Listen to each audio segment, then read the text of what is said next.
On behalf of the entire board, we want to thank each and every one of you for your attendance this evening. This is a bittersweet time for us.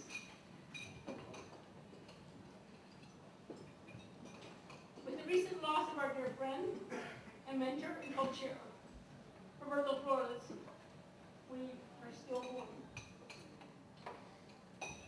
When the call first came that Roberto was being rushed to the hospital, our hearts stopped and the prayers began.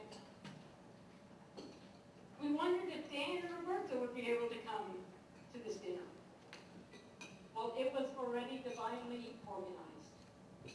Roberto would have the best seat in the house. And our precious Dan would be surrounded by friends that adored him.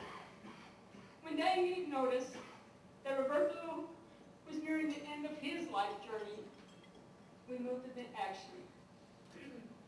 And we want to thank you, Congressman Charlie Gonzalez, for stopping everything in your calendar to go to Roberto's bedside to give him the Special Achievement Award that we were going to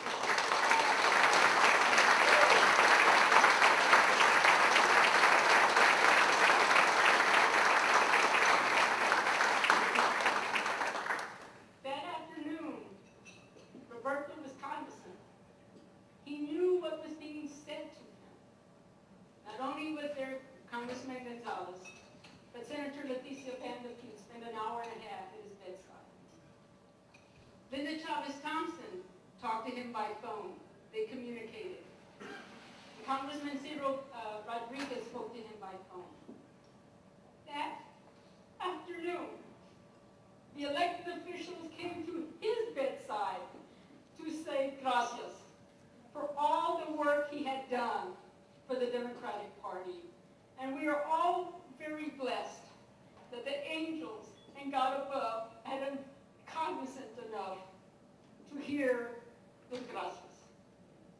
That next day, midday, our precious Roberto passed on.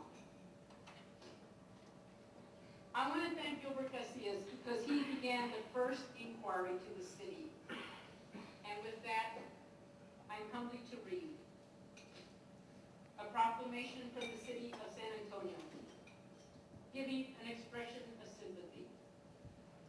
Whereas on September 2nd, 2010, death brought to a close the life of Roberto Julian Flores, a much loved and respected citizen of our city.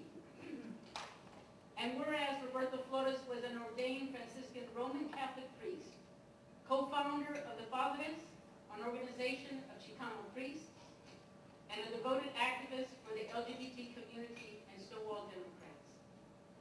And whereas a native of Corpus Christi, Roberto moved to the Alamo City, where he enjoyed a distinguished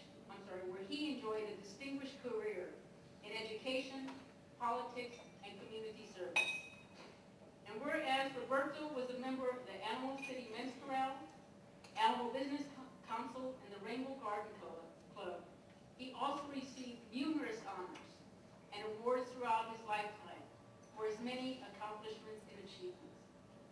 Now, therefore, I, Julian Castro, Mayor of the City of San Antonio, acknowledge that with the death of Roberto Julian Flores, the City of San Antonio has lost a valuable asset to its past, present, and future. I further join with his family and friends in their sorrow over his death and extend sincerest sympathy and prayers of comfort to those who were near him.